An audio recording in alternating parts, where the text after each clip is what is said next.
সারা দেশে আজ থেকে শুরু হচ্ছে প্রাথমিক শিক্ষা সমাপনী পরীক্ষা। এবার অংশ নিচ্ছে ৩২ লাখেরও বেশি শিক্ষার্থী। প্রশ্ন ফাঁস সহ নানা অভিযোগ সত্ত্বেও বন্ধ করা যাচ্ছে না কোচিং বাণিজ্য। অসুস্থ প্রতিযোগিতাকে দুষলেন অভিভাবকরা। পরীক্ষা পদ্ধতি পরিবর্তনের পক্ষে শিক্ষামন্ত্রী। রাতের অন্ধকারে বিজিবি কোস্টগার্ডের চোখ ফাঁকি দিয়ে বাংলাদেশে ঢুকে পড়ছে রোহিঙ্গারা। আশ্রয় নিচ্ছে স্থানীয় বাসিন্দাদের কাছে কিংবা পাহাড়ে। রাজধানীর পয় নিষ্কাশন ব্যবস্থায় বাড়ির মালিকদের উপরই ভরসা ওয়াসার। ৫টি শোধনাগারের পরিকল্পনা, উন্নত সোয়ারেজ লাইন পেতে অপেক্ষা করতে হবে ২০৩৫ সাল পর্যন্ত। এবং ভারতের উত্তরপ্রদেশে ভয়াবহ ট্রেন দুর্ঘটনা, যাত্রীবাহী ট্রেন লাইনচ্যুত হয়ে ৬৩ জনের মৃত্যু, আরও হতাহতের আশঙ্কা।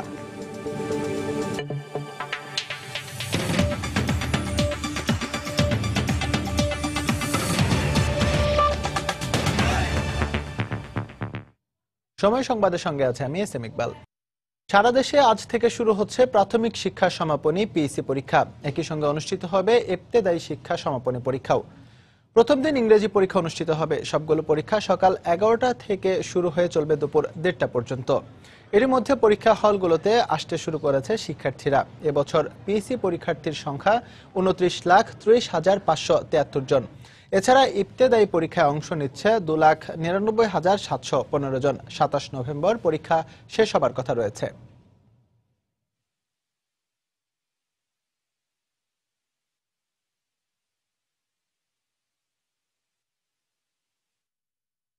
দর্শক, এই মুহূর্তে রাজধানীর আজিমপুরে অগ্রণী স্কুল অ্যান্ড কলেজ কেন্দ্রে আছেন রিপোর্টার ফয়সাল মোর্শেদ এবং চট্টগ্রামে ডক্টর খাস্তগীর সরকারি বালিকা বিদ্যালয়ে আছেন রিপোর্টার শফিকুল আলম। আমরা এখন সরাসরি চলে যাচ্ছি তাদের কাছে। প্রথমে যাচ্ছি ফয়সালের কাছে। ফয়সাল। ইকবাল, ছোটদের সবচেয়ে বড় পরীক্ষা প্রাথমিক সমাপনী পরীক্ষা এবং ইবতেদায়ী পরীক্ষা। এবার এই পরীক্ষা অংশ নিয়েছে প্রায় ৩২ লাখের মতো শিক্ষার্থী, আপনি সেটা জানেন। এবং এই মুহূর্তে আমি দাঁড়িয়ে আছি রাজধানীর অগ্রণী স্কুল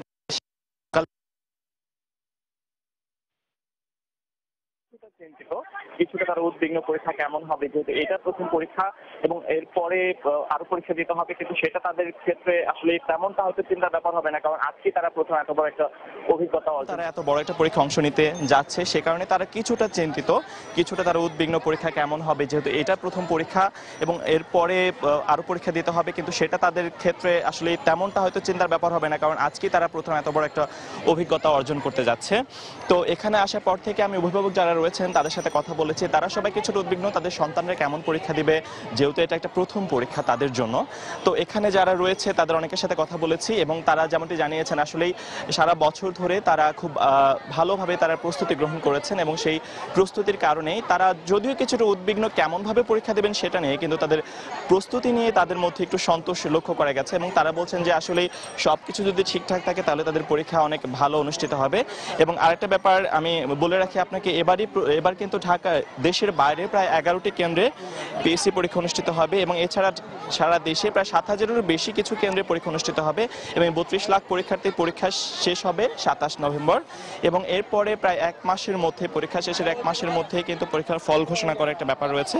সেই ফল ঘোষণা করা হবে ২৭ ডিসেম্বরের মধ্যে ফল ঘোষণা করার কথা রয়েছে। এবং এই রাজধানীর অগ্রণী স্কুল অ্যান্ড কলেজে 10:30টার দিকে কিন্তু প্রাথমিক ও গণশিক্ষামন্ত্রী মোস্তাফিজুর রহমান ফিজারের এখানে পরিদর্শন করার কথা রয়েছে।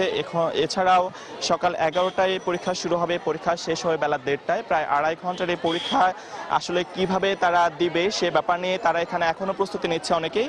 একটা ব্যাপার বলে রাখি, এখানে যারা আছে পরীক্ষার্থী তাদের অনেকেই দেখেছে এখনো তারা বই নিয়ে পড়ছেন, তাদের বাবা মারা তাদের সাথে আছেন, বিভিন্ন পরামর্শ দিচ্ছেন কি করতে হবে, কিভাবে লিখতে হবে, সেই ব্যাপারে তারা নতুনভাবে আবার তাদের সন্তানদেরকে বোঝাচ্ছেন।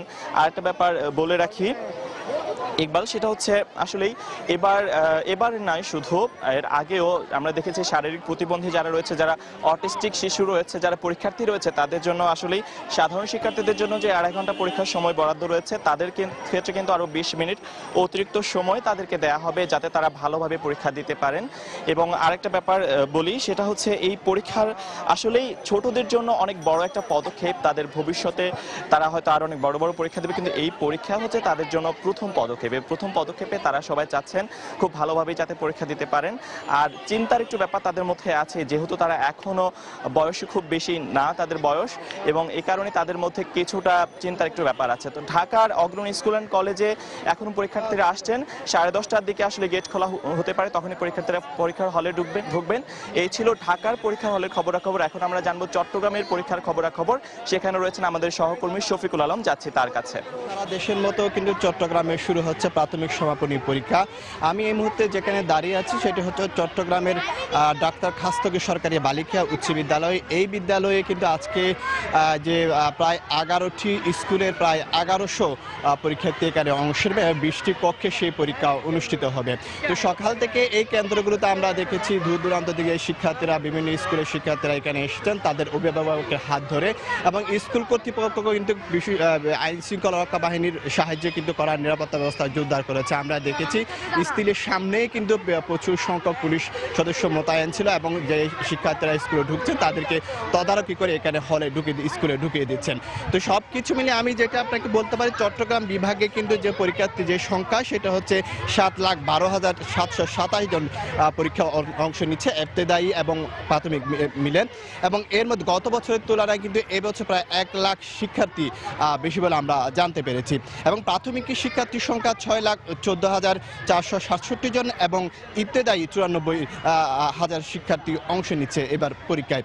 এছাড়া চট্টগ্রাম মহানগরীতে কিন্তু যেই কেন্দ্রগুলো রয়েছে সে কেন্দ্র হচ্ছে 49টি, এবং পুরো চট্টগ্রাম বিভাগে যে কেন্দ্র রয়েছে সেটি হচ্ছে 1511টি কেন্দ্রে সেই পরীক্ষা অনুষ্ঠিত হচ্ছে। তো সব কিছু মিলিয়ে যেটা বলতে পারি, কিছুক্ষণ পরে কিন্তু যে 11টায় পরীক্ষা শুরু হবে, এবং সেই পরীক্ষা শেষ হবে 1:30টায় আমরা সেই পরীক্ষা শেষ হবে, এবং আগামী 29শে নভেম্বর কিন্তু এই পরীক্ষা সব 20 তারিখ আজকে শুরু হয়ে আগামী 29শে নভেম্বর সেই পরীক্ষাগুলো শেষ হবে। তো আরেকটি কথা জানিয়ে রাখি, প্রতি বছরে কিন্তু জেলা প্রশাসকের পক্ষ থেকে তারা এখানে আসেন, এবং কিছুক্ষণ পর পরীক্ষা শুরু হওয়ার পরে কিন্তু চট্টগ্রামের জেলা প্রশাসক শামসুল আরফিন এখানে আসার কথা ছিল। সেখানেও কিন্তু যে শিক্ষা অধিদপ্তরের কর্মকর্তারাও থাকবেন এবং পুলিশ কর্মকর্তারাও থাকবেন। সবকিছু মিলিয়ে বলা যায় যে খুব সুষ্ঠুভাবে চট্টগ্রামে এই পরীক্ষা অনুষ্ঠিত হচ্ছে। এখনো সকাল থেকে কোনো ধরনের কোনো ঝামেলা আমরা শুনিনি, এবং সুষ্ঠুভাবে সেই পরীক্ষায় কেন্দ্রের শিক্ষার্থীরা আসছেন তাদের অভিভাবকের হাত ধরে। ইকবাল, এই চট্টগ্রামের সর্বশেষ। দর্শক, আজ থেকে শুরু হচ্ছে প্রাথমিক শিক্ষা সমাপনী এবং ইবতেদায়ী শিক্ষা সমাপনী পরীক্ষা। সে খবর জানাতে ঢাকা থেকে ফয়সাল মোর্শেদ এবং চট্টগ্রাম থেকে আমাদের সঙ্গে যোগ দিয়েছিলেন রিপোর্টার শফিকুল আলম।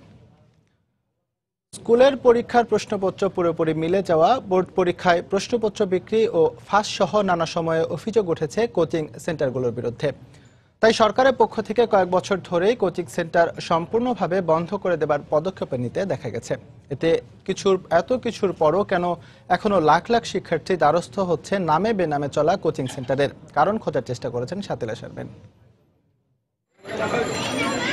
সকাল 11টা, রাজধানীর কোনো বিদ্যালয় ছুটির দৃশ্য নয়, বরং নগরীর একটি নামকরা বিদ্যালয়ের পাশে কোচিং সেন্টারের শিক্ষার্থীরা। তাদের কাছে প্রশ্ন ছিল, বিদ্যালয় আর কোচিং সেন্টারের পড়াশোনার পার্থক্যটা কেমন।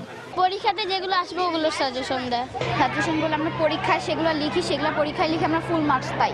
মডেল কোশ্চেনগুলো আসে সেগুলো দেখায়, পরীক্ষা নেয়, মডেল টেস্ট নেয়। প্র্যাকটিস করতে করতে দেখা যায় যে এসএসসি বা এইচএসসি তে ভালো রেজাল্ট করা যায়। জিপিএ 5 না পেলে ভর্তি ভালো চান্স পাবে না, ভালো জায়গায় হয় না, মানে এই জাতীয় একটা চাপ তৈরি হয়। সন্তানের ভবিষ্যতের জন্য জিপিএ 5 পাওয়ার অসুস্থ প্রতিযোগিতা আর বিদ্যালয় কোচিংয়ের জাতাকলে পৃষ্ঠ হচ্ছেন অভিভাবকেরা। যখন আমরা দেখি যে না স্কুলে পড়াচ্ছে না, কোচিংয়ে আমাদেরকে যেতেই হচ্ছে। কোচিংয়ে আপনার সিট দিচ্ছে, বাসায় অনেক বাচ্চারা পড়তে চায় না, তারপর এটা কোচিংয়ে অনেকে কমপ্লিট করে দেয়। হয়তো 90 পাচ্ছে, সে চিন্তা করছে আরেকজন 95 পেলো, আমার বাচ্চা কেন 95 পাচ্ছে না। এখন সিচুয়েশনটা এমন হয়েছে, আমরা সবাই শুধু নাম্বার চাচ্ছি। সবার বাচ্চাকে ফার্স্ট হতে হবে, 98 পেতে হবে, 99, কেউ 70 পাওয়া যাবে না। আমাদের ভিতরে একটা প্রতিযোগিতা এরকম যে অমুকের ছেলে কোচিংয়ে দিচ্ছে, অমুকের ছেলে কোচিংয়ে দিচ্ছে, আমি কারো দিচ্ছি না। টিচারদের উপর যে সিলেবাস শেষ করার একটা প্রেশার, টিচাররাও গিয়ে শাসন না করে পারে না। বিদ্যালয়ের শিক্ষকদের আন্তরিকতার সঙ্গে পাঠদান না করাকেই কোচিং চালানোর বৈধতা হিসেবে জাহির করতে চাইছে কোচিং সেন্টারগুলো। স্কুল শিক্ষকরা কিন্তু আসলে কোচিং তেমন করে না, তারা টোটালি ব্যাচ পড়ে, ব্যাচটাকে এখন কোচিং এর নামে চলতেছে। এদিকে জটিল শিক্ষা ব্যবস্থার অংশ হয়ে যাওয়া কোচিং সেন্টার রাতারাতি বন্ধ করা সম্ভব নয় বলে মনে করেন শিক্ষকেরা। কারিকুলামে যে সময়টা নির্ধারণ করা হয়েছে তার চেয়ে আমরা প্রায় প্রতি বিষয়েই 100 থেকে 140 মিনিট কম পড়াচ্ছি। যতটুকু সময় দরকার হবে কারিকুলামে কিন্তু সেটাই বলা হয়েছে, তারপরেও এই অসঙ্গতিটা কেন? এর জবাবই কিন্তু আমাদের কোচিংগুলো। শিক্ষামন্ত্রী জানালেন, কোচিং সেন্টার পুরোপুরি বন্ধ করার পদক্ষেপ থেকে সরে এসেছে সরকার।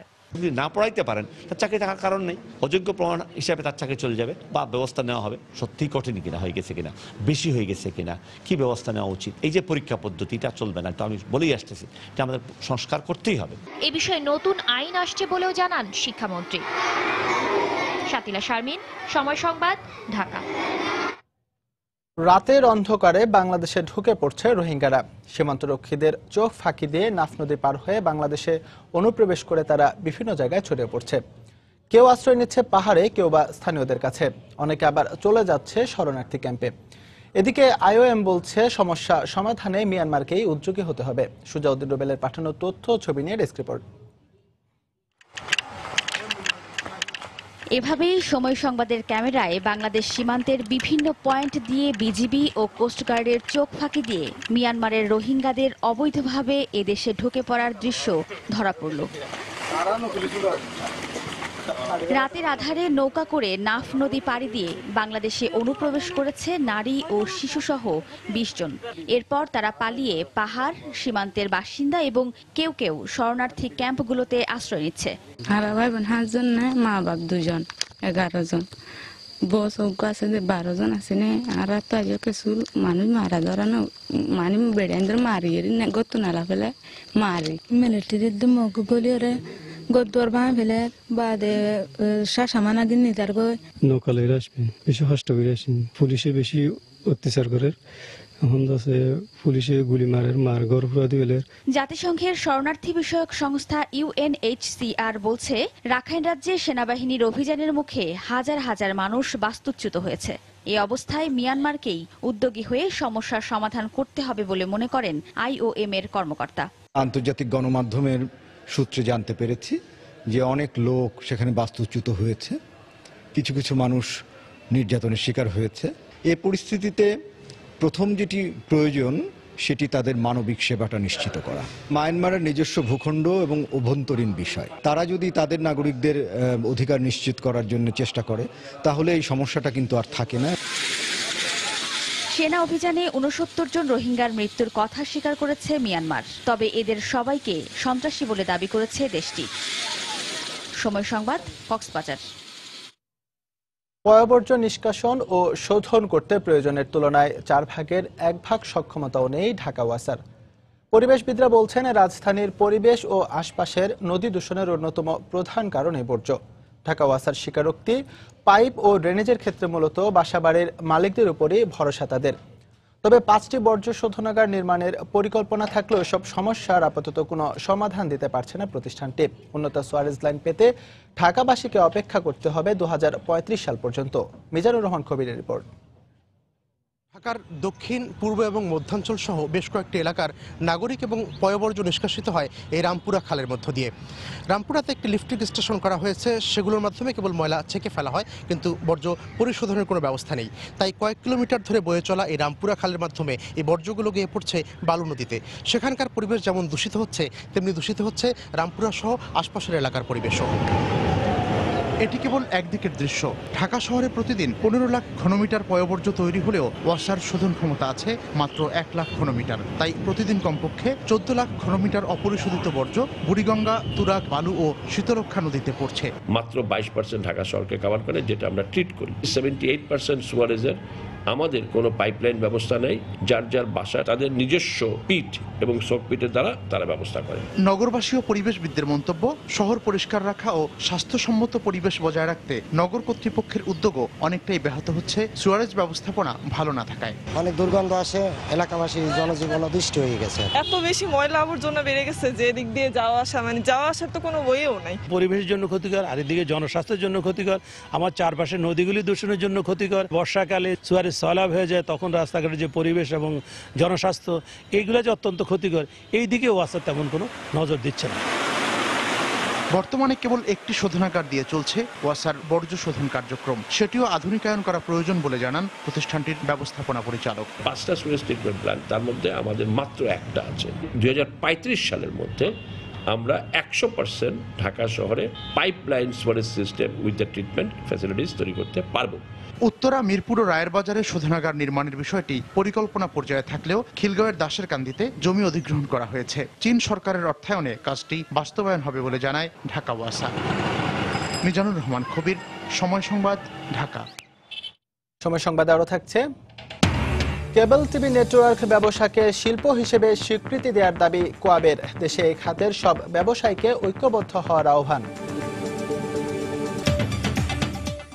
দেশের বাইরের খবর, ভারতের উত্তরপ্রদেশে ভয়াবহ ট্রেন দুর্ঘটনায় নিহত হয়েছে কমপক্ষে 63 জন, আহত হয়েছে 1.5 শতাধিক। রোববার ভোরে কানপুর থেকে 100 কিলোমিটার দূরে পাকরায়নের কাছে পাইনা ইন্দোর এক্সপ্রেসের 14টি বগি লাইনচ্যুত হলে হতাহতের এ ঘটনা ঘটে। মৃতের সংখ্যা আরও বাড়তে পারে বলে আশঙ্কা করছে স্থানীয় প্রশাসন। উত্তর মধ্যাঞ্চল রেলওয়ে কর্তৃপক্ষ জানায়, তাৎক্ষণিকভাবে ঘটনাস্থলে পৌঁছে গেছে মেডিকেল টিম ও সংস্থার ঊর্ধ্বতন কর্মকর্তারা। ভারতীয় সংবাদ মাধ্যম জানায়, স্থানীয় প্রশাসন ও রেলওয়ের যৌথ উদ্যোগে উদ্ধার তৎপরতা চলছে। ট্রেনের লাইনচ্যুতির কারণ জানতে এখনও অনুসন্ধান চলছে।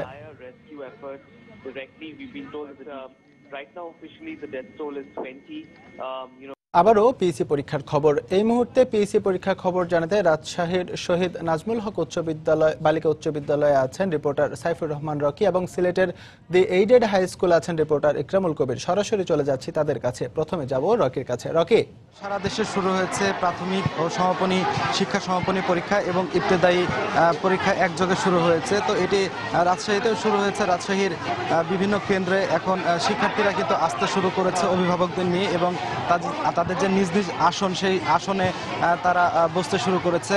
পরীক্ষা শুরু হবে সকাল 11টা থেকে, কিন্তু আমরা 10টার পর থেকে মূলত দেখেছি বিভিন্ন কেন্দ্রে তাদের পরীক্ষার্থীরা আসতে শুরু করেছে। অনেক অভিভাবককে দেখতে পাচ্ছি যে তারা বাইরে কিন্তু অপেক্ষা করছে তাদের সন্তানদের জন্য, তাদের নিজ নিজ আসন, নির্ধারিত যে আসনগুলো ছিল সেগুলোতে বসতে পারছে কিনা সেই বিষয়গুলো তারা নিশ্চিত হচ্ছেন এবং কিছুটা হলেও এটা জেনে স্বস্তি পাচ্ছেন। তো ইকবাল, আমি কিছু তথ্য আপনাকে দিয়ে রাখি যে এবার প্রাথমিক শিক্ষা সমাপনী এবং ইবতেদায়ী পরীক্ষায় রাজশাহীতে 52,250 জন শিক্ষার্থী অংশ নিচ্ছে। মোট 115টি কেন্দ্র রয়েছে। এর মধ্যে ছেলে আছে 25,332 জন এবং মেয়ে পরীক্ষার্থী আছে 26,918 জন। শুধু যদি প্রাথমিক শিক্ষা সমাপনীর কথা বলতে চাই তাহলে 47,956 জন শিক্ষার্থী এই পরীক্ষায় অংশ নিচ্ছেন এবং ইবতেদায়ী পরীক্ষায় অংশ নিচ্ছেন মাত্র 4,279 জন শিক্ষার্থী। প্রাথমিক শিক্ষা সমাপনীতে ছেলের সংখ্যা আছে 22,868 জন এবং 90 জন শিক্ষার্থী রয়েছেন মেয়ে। 11টার সময় যেহেতু পরীক্ষা শুরু হবে সেই জন্য কিন্তু কেন্দ্রে কেন্দ্রে এখন পর্যন্ত আসতে শুরু করেছে। আপনারা দেখতেই পাচ্ছেন এই পরীক্ষাটি অনুষ্ঠিত হবে বেলা 11টা থেকে দুপুর 1:30টা পর্যন্ত। তো এই 2.5 ঘন্টার এই পরীক্ষায় শিক্ষার্থীরা একদম প্রস্তুতি নিয়ে কিন্তু এখন পর্যন্ত এসেছেন। প্রচুর পরিমাণ অভিভাবককে আমরা বাইরে অপেক্ষা করতে দেখতে পাচ্ছি। আইন শৃঙ্খলা রক্ষাকারী বাহিনীর সদস্যদের দেখতে পাচ্ছি।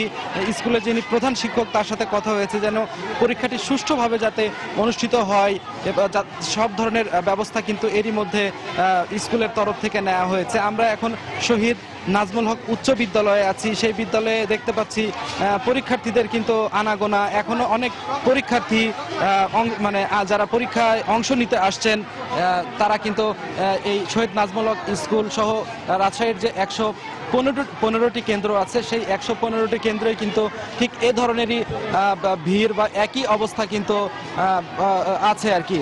তো এই ছিল আমার কাছে ইবতেদায়ী এবং প্রাথমিক শিক্ষা সমাপনীর সর্বশেষ খবর। এখন আমরা চলে যাচ্ছি সিলেটে। সেখানে আছেন আমাদের সহকর্মী একরাম, তিনি জানাবেন সেখানকার পরীক্ষার অবস্থা।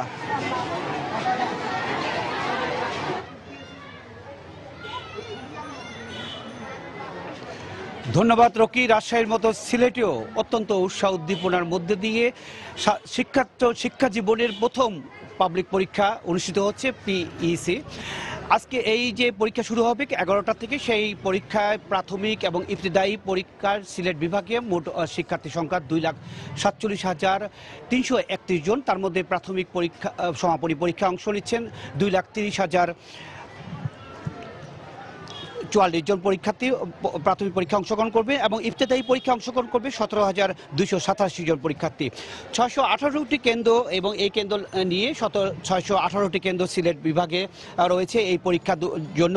এবং আমি যে সেন্টার দাঁড়িয়ে আছি দি এইডেড হাই স্কুল সিলেট একেবারে নগরীর কেন্দ্রস্থলে দাঁড়িয়ে আছে। এখানে 1,148 জন পরীক্ষার্থী পরীক্ষা দিচ্ছেন এবং আমি এখানে আপনারা দেখতে পাচ্ছেন এখনো পরীক্ষা শুরু হতে কিছু সময় বাকি আছে। শিক্ষার্থীরা এখানে তাদের অভিভাবকের সঙ্গে অপেক্ষা করছেন পরীক্ষার সময় যখন আসবে তখন তারা কেন্দ্রে ঢুকে যাবে। আমি একজন শিক্ষার্থীর সাথে কথা বলছি। তোমার তো আজকের জীবনের প্রথম একটি বড় পরীক্ষা, তোমার কেমন লাগছে এবং এই পরীক্ষায় তুমি আর কিছু সময় পরে দিবে, তোমার প্রস্তুতি কেমন হয়েছে? খুব আনন্দ, ভালো লাগছে। আমার মেয়ে এটা বলতে যেতে আজকে এক স্কুল থেকে আর স্কুল পরীক্ষা দিতেছে, মানে ওর জীবনে খুবই আনন্দ, এটাও মানে কাউকে প্রকাশ করতে পারতেছে না এটাই আর কি। কারণ অনেক সময় দেখা যায় এই স্কুলে পড়ে যায় পরীক্ষাটা, অনেকে মানে একটা স্বজন প্রীতি থাকে, এখানে স্বজন প্রীতিটা নাই আর কি, এইটাই আর কি। খুব ইকবাল, আপনি যেটা শুনছিলেন যে আসলে এবার এই যে পরীক্ষাটা হচ্ছে সমাপনী পরীক্ষার প্রথম জীবনের যে শিক্ষা প্রতিষ্ঠান থেকে গিয়ে অন্য শিক্ষা প্রতিষ্ঠানে পরীক্ষা দিচ্ছে, এটা জীবনের প্রথম একটি অভিজ্ঞতা, একটি অনুভূতি। আর তোমরা তো পরীক্ষা দিচ্ছ এখানে, তোমরা সবাই, তোমাদের একটু বলো তো তোমাদের কেমন লাগছে একটা নতুন কেন্দ্রে এসে, নতুন স্কুলে এসে পরীক্ষা দিচ্ছ? তোমার নাম বলো। আমার নাম সজীব। আমার খুব ভালো লাগছে অন্য স্কুল থেকে এই স্কুলে এসে আমার পরীক্ষা দিতে খুব ভালো লাগছে যে এই স্কুলে আমি খুব আগে একবার এসেছিলাম, তাই খুব আনন্দ লাগছে। ইকবাল, আপনি শুনছিলেন যে শিক্ষার্থী এবং তাদের অভিভাবকরা প্রত্যেকে স্বতঃস্ফূর্তভাবে আনন্দ উৎসবের মধ্য দিয়ে জীবনের প্রথম পাবলিক পরীক্ষায় অংশগ্রহণ করছে। এই শিক্ষার্থীদের জীবনের প্রথম পরীক্ষায় আর কিছু সময় পরে শুরু হবে। 11টা থেকে বেলা 1:30টা পর্যন্ত পরীক্ষা অনুষ্ঠিত হবে এবং সিলেটের প্রত্যেকটি কেন্দ্রে যাতে সুষ্ঠুভাবে পরীক্ষা সম্পন্ন করা যায় সেজন্য শিক্ষা মন্ত্রণালয় এবং শিক্ষা অধিদপ্তরের পক্ষ থেকে স্থানীয় যে শিক্ষা অফিসগুলো আছে, শিক্ষা অফিসগুলোর পক্ষ থেকে পর্যাপ্ত ব্যবস্থা নেওয়া হয়েছে। ইকবাল, এই ছিল সিলেট বিভাগের সমাপনী পরীক্ষার সর্বশেষ খবর। দর্শক, পিএসসি পরীক্ষার খবর জানাতে রাজশাহী থেকে আমাদের সঙ্গে যোগ দিয়েছিলেন সাইফুর রহমান রকি এবং সে খবর সিলেট থেকে জানাচ্ছিলেন আমাদের সহকর্মী ইকরামুল কবির। স্মার্টফোন, গেমিং কনসোল কিংবা কম্পিউটার গেম খেলা হয় সব ধরনের ডিভাইসেই। ক্রমবর্ধমান চাহিদার প্রেক্ষিতে গেম নিয়ে বিশ্বে গড়ে উঠেছে কয়েকশো কোটি ডলারের বিশাল এক বাজার, যার বড় একটি অংশ নিয়ন্ত্রণ করছে হাতে গোনা কয়েকটি প্রতিষ্ঠান। ধীরে ধীরে এই বাজারে সম্পৃক্ত হচ্ছে বাংলাদেশও। প্রয়োজনীয় নীতি সহায়তা পেলে তথ্য প্রযুক্তিতে গেমিংয়েও হতে পারে বাংলাদেশের জন্য এক সম্ভাবনাময় খাত।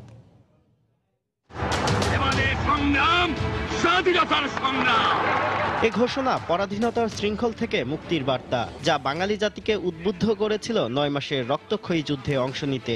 মুক্তিযুদ্ধ মিশে আছে বাঙালির মননে, মানসিকতায়, প্রতিটি রক্তকণায়। বাঙালির রক্তক্ষয়ী সংগ্রামের ইতিহাস এবার গেমিংয়ে তুলে ধরেছেন তরুণ প্রযুক্তিবিদরা। শুধু সংগ্রাম নয়, উঠে এসেছে ঐতিহ্য, সংস্কৃতিও। আধুনিক বিশ্বের সাথে তাল মিলিয়ে বাংলাদেশেও তৈরি হচ্ছে উন্নত মানের গেম। তবে আর্থিক সংকটের কারণে ব্র্যান্ডিং করতে না পারায় গেমিংয়ের বিশাল বাজার অধরাই থেকে যাচ্ছে। যখন আমাদের গেমটা লঞ্চ হয়, আমরা প্রায় 2 উইকস নিউ ক্যাটাগরিতে আমাদের গেমটা ছিল ইউএস টপ চার্টে, কিন্তু তখনও আমাদের ওই পরিমাণ এক্সপিরিয়েন্স ছিল না যে এইটার পিছের গেমটাকে রান করার জন্য মার্কেটিং সেক্টরে আমাকে প্রচুর টাকা খরচ করতে হবে। আমরা যখন এটা শিখেছি ততদিনে আমাদের পকেটের টাকা শেষ হয়ে গেছে। বর্তমান বিশ্বে গেমের বাজার প্রায় $80 বিলিয়ন। বেসিসের তথ্য মতে বাংলাদেশে মাত্র 8 থেকে 10টি প্রতিষ্ঠান গেম ডেভেলপমেন্টের সাথে জড়িত। গেম তৈরির ক্ষেত্রে যতটা অগ্রগতি হয়েছে, বিপণনের ক্ষেত্রে অনেকটাই পিছিয়ে বাংলাদেশ। সরকার যদি 282 কোটি টাকা খরচ করে, তাহলে 2,82,000 কোটি টাকা যত আয় হয় সেই ব্যবস্থা করতে হবে। এমন বিপদে না পড়ি যে আমি গেম বানাইতে পারি, বেচতে পারি না। গেমিং খাত ও তরুণ উদ্যোক্তাদের নিয়ে সরকারের পরিকল্পনার কথা জানালেন তথ্য ও যোগাযোগ প্রযুক্তি প্রতিমন্ত্রী। 7টি গেমিং একাডেমি এবং 30টি স্পেশালাইজড ল্যাব, যেখানে মোবাইল অ্যাপ্লিকেশন টেস্টিং এবং গেম ডেভেলপ করার জন্য হাই কনফিগারেশন কম্পিউটার, সেগুলো কিন্তু আমরা সরবরাহ করব। এর বাইরে আমরা প্রায় 500 মতো মোবাইল গেম এবং অ্যাপ্লিকেশন আমরা কিন্তু তাদের কাছ থেকে আবার কিনব।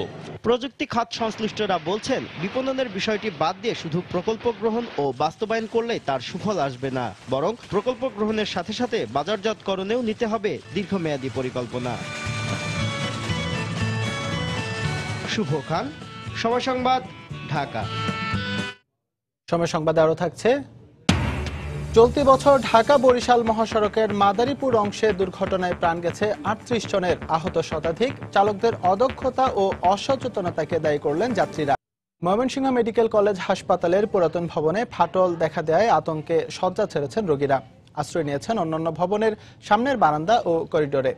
স্থবির হয়ে পড়েছে তাদের চিকিৎসা ব্যবস্থাও। এই অবস্থায় আজ সকালে 10টায় একটি জরুরি বৈঠক চলছে কর্তৃপক্ষের। এদিকে গণপূর্ত বিভাগ বলছে মারাত্মক ঝুঁকির মধ্যে রয়েছে ভবনটি, যে কোনো সময় ভবন ধসের আশঙ্কা করছেন তারা। রোগীদের স্বজনরা জানান, শুক্রবার রাতে হঠাৎই ভবনটির বিভিন্ন তলার দেয়াল থেকে পলেস্তারা খসে পড়তে থাকে। এর পরপরই দেয়ালগুলোতে ছোট বড় ফাটলও দেখতে পান তারা। পরে সার্জারি, গাইনি, মেডিসিন সহ বিভিন্ন বিভাগের ওয়ার্ড থেকে আতঙ্কিত রোগী ও তার স্বজনেরা বেরিয়ে আসেন। এ সময় অন্যান্য ভবনের সামনের বারান্দা ও করিডোরে আশ্রয় নেন তারা। ওয়ালটা চোটা পাইতে অনেক পড়তেছে, পড়লে পরে রুগী আপনার অনেকে আতঙ্ক হয়ে গেছে, দৌড়াদৌড়ি করে আপনার সবাই বাইরে চলে আসছে। 4 তলা ছিলাম, 4 তলা বিল্ডিং হাইটে গেছে, এই বয়াতে বাইরে আইছি।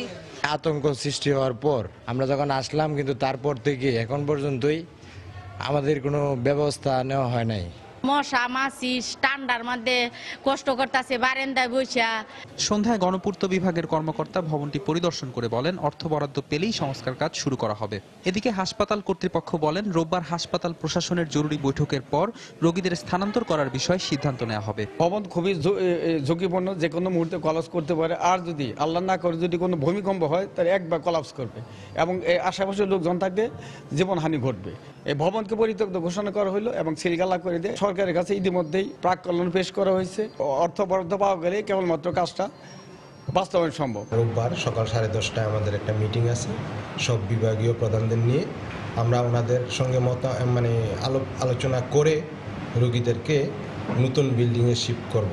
ময়মনসিংহ মেডিকেল কলেজ হাসপাতাল প্রতিষ্ঠিত হয় 1962 সালে। 1000 শয্যা বিশিষ্ট হাসপাতালটিতে এর আগেও একটি ভবনে ফাটল দেখা দেয় সংস্কার করা হয়। সময় সংবাদ, ময়মনসিংহ। কেবল টিভি নেটওয়ার্ক ব্যবসাকে শিল্প হিসেবে স্বীকৃতি দেওয়ার দাবি জানিয়েছেন বাংলাদেশ কেবল অপারেটর অ্যাসোসিয়েশন অব বাংলাদেশ, কোয়াব। এছাড়াও দেশের সব ব্যবসায়ীকে ঐক্যবদ্ধভাবে ব্যবসা পরিচালনার আহ্বান জানান প্রতিষ্ঠানের নেতারা। পাশাপাশি অবিলম্বে নির্বাচনের মাধ্যমে নতুন কমিটি গঠনেরও দাবি জানান তারা।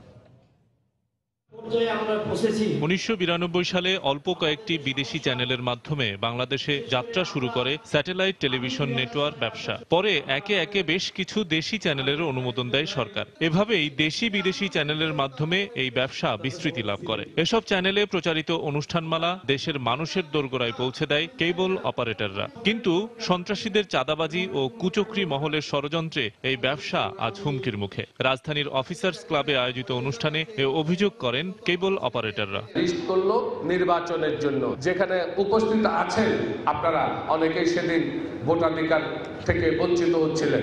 আমাদেরকে আধুনিকায়ন করতে হয়েছে, আর যে 6 কেবল থেকে শুরু করে এখন ফাইবার অপটিক্সে রূপান্তরিত হয়। পাশাপাশি ব্যবসা শুরুর 24 বছর পেরিয়ে গেলেও শিল্প হিসেবে স্বীকৃতি না মেলায় ব্যাংক ঋণ পেতে সমস্যার কথা জানান ব্যবসায়ীরা। পরে সরকারের কাছে 8 দফা দাবি তুলে ধরেন তারা। কেবল টিভি নেটওয়ার্ক এই সেবা খাতটিকে অতি দ্রুত শিল্প হিসাবে ঘোষণা ও স্বল্প সুদে ব্যাংক ঋণ প্রদান করতে হবে।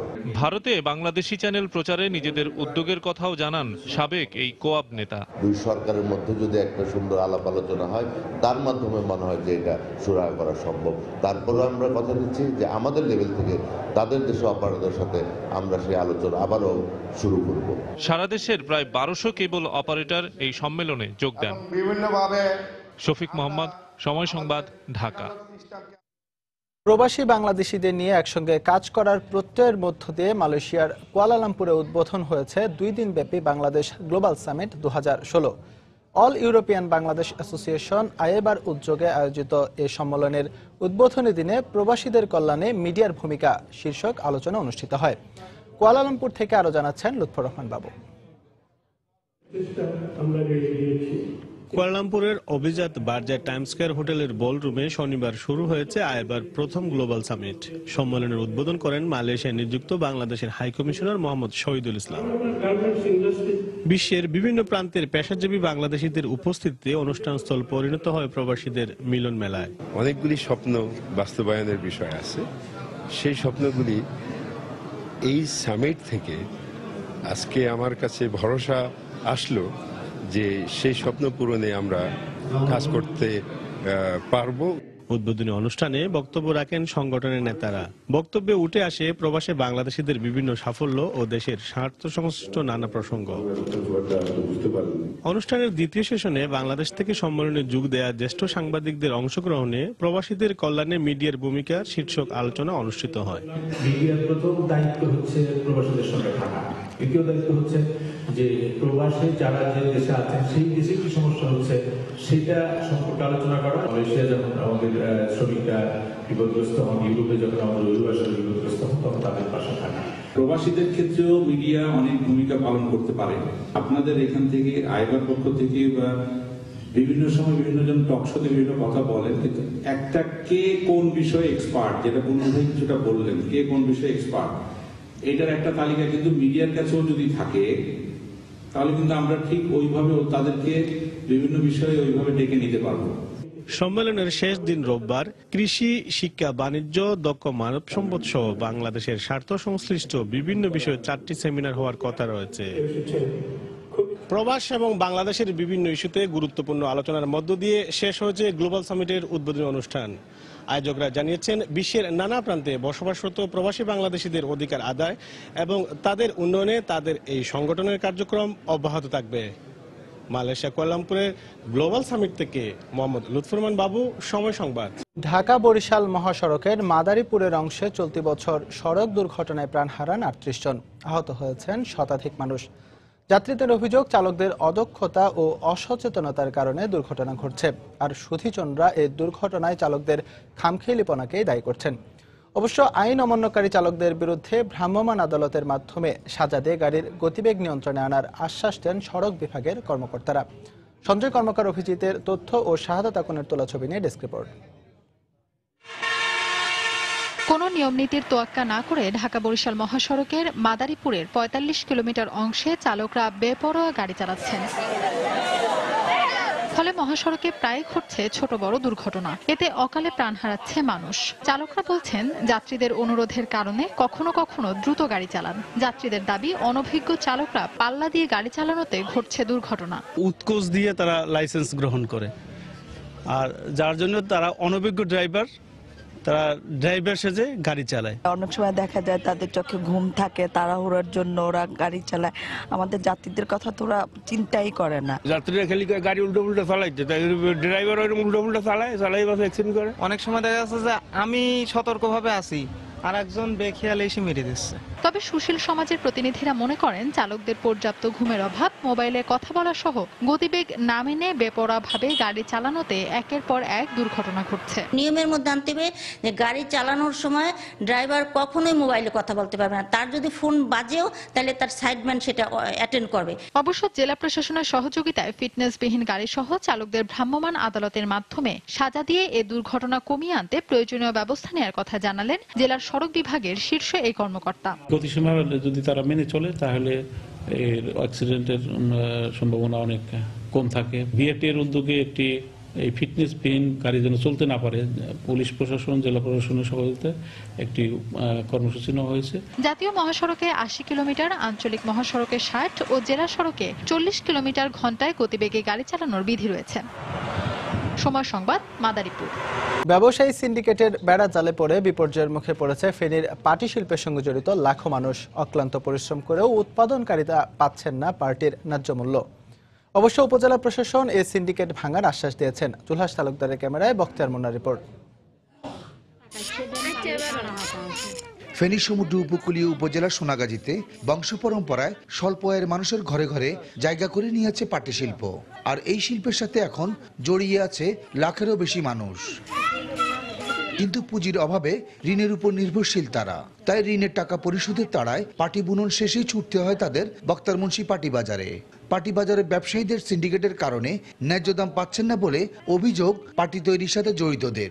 আমাদের থেকে ব্যবসায়ীরা ঢাকা চট্টগ্রাম 400-500 টাকা বিক্রি করে, হেরা লাভবান হয়। আমরা এত পরিশ্রম করি, আমরা লাভবান হই না। যেহেতু আমরা এই লাভ পাই না, এই কারণে আমরা আগ্রহ নাই, আমরা বানানি বন্ধ করে দিতেছি। এখানে 15-20 বছর আগে একটা এনজিও প্রশিক্ষণ কেন্দ্র ছিল। ওই সময় আমরা এখানে পাটি বানাইতাম, বিক্রি করতাম। এটা বন্ধ হয়ে যাবার কারণে আমাদের এখন অনেক ক্ষতি হয়েছে। 60-এর দশকে গড়ে ওঠা এই বাজার থেকে পাটি যায় দেশের নানা প্রান্তে। এখানে সপ্তাহে হাট বসে 2 দিন। আর বেসরকারি সংস্থার উদ্যোগে 90-এর দশকে গড়ে ওঠা পাটি প্রশিক্ষণ ও উৎপাদন কেন্দ্রটি বন্ধ হয়ে যাওয়ায় বিপাকে পড়েছেন তারা। আমি মালটা বিক্রি করতাম 300 টাকা, এখন এরা সিন্ডিকেট করছে, মাল 200 টাকা কিনবা। এখানে সিন্ডিকেট নেই, এখানে কোনো সিন্ডিকেট নেই। সোনাগাজী উপজেলার শীর্ষ কর্মকর্তা জানালেন, এই সিন্ডিকেট ভাঙার চেষ্টা চলছে। সিন্ডিকেট সম্পর্কে আমরা শুনেছি, সুনির্দিষ্ট করে তথ্য পেলে আমরা অবশ্যই দৃষ্টান্তমূলক ব্যবস্থা নেব। আমাদের দেশের অর্থনৈতিক ডেভেলপমেন্টের জন্য আরও বেশি অবদান রাখা যায়, সেজন্য আমরা এই পাটি শিল্পর প্রশিক্ষণ সংক্রান্ত একটা প্রতিষ্ঠান বা ট্রেনিং সেন্টার আর গড়ে তোলার আমরা উদ্যোগ নিব। মঙ্গলকান্দি ইউনিয়নের প্রসিদ্ধ এই বাজারের ব্যবসায়ীরা জানান, প্রতি হাটের দিন 50 লাখ টাকারও বেশি পাটি বেচা কেনা হয়। বখতিয়ার মুন্না, সময় সংবাদ, Feni. Bangladesh premier league cricket BPL এর খবর। রোববার একমাত্র ম্যাচে মুখোমুখি হবে বরিশাল বুলস ও খুলনা টাইটান্স। চট্টগ্রামের জহুর আহমেদ চৌধুরী স্টেডিয়ামে এই 2 দলের ম্যাচটি শুরু হবে সন্ধ্যা 5:45টায়। আসরের শুরুটা হার দিয়ে হলেও পরের 4 ম্যাচে দারুণভাবে ঘুরে দাঁড়ায় টাইটান্স। বিশেষ করে মাহমুদুল্লাহর নেতৃত্ব গুণ সবার দৃষ্টি কাড়ে। শেষ ওভারে বল করে নিশ্চিত হারা ম্যাচ 2বার জিতেছেন মাহমুদুল্লাহ। বোলিংয়ের পাশাপাশি ব্যাটিংয়ে দুর্দান্ত তিনি। গেল ম্যাচে খুলনার হয়ে প্রথম 50 হাঁকিয়েছেন জাতীয় দলের এই ডিপেন্ডেবল ব্যাটসম্যান। তার নেতৃত্বে 5 ম্যাচে 4 জয় নিয়ে টেবিলের 3য় স্থানে আছে খুলনা টাইটান্স। তাই এই ম্যাচেও বরিশালের বিপক্ষে ফেভারিট খুলনাই। তবে গেল 4 ম্যাচে টানা জয়ের পরেও একাদশে পরিবর্তন আনতে পারেন টিম ম্যানেজমেন্ট। অন্যদিকে খুলনার মতো আসরের শুরুটা মনমতো হয়নি বরিশাল বুলসের। তবে অধিনায়ক মুশফিকুর রহিম ও অভিজ্ঞ শাহরিয়ার নাফিসের দাপটে ব্যাটিংয়ে দারুণ খেলছে বরিশাল। আসরের 5 ম্যাচে তাদের জয় 3টিতেই। তাই পয়েন্ট টেবিলে তাদের অবস্থান 4র্থ স্থানে। এই ম্যাচে জিতে টেবিলের অবস্থান আরও শক্ত করার লক্ষ্য বরিশাল বুলসের।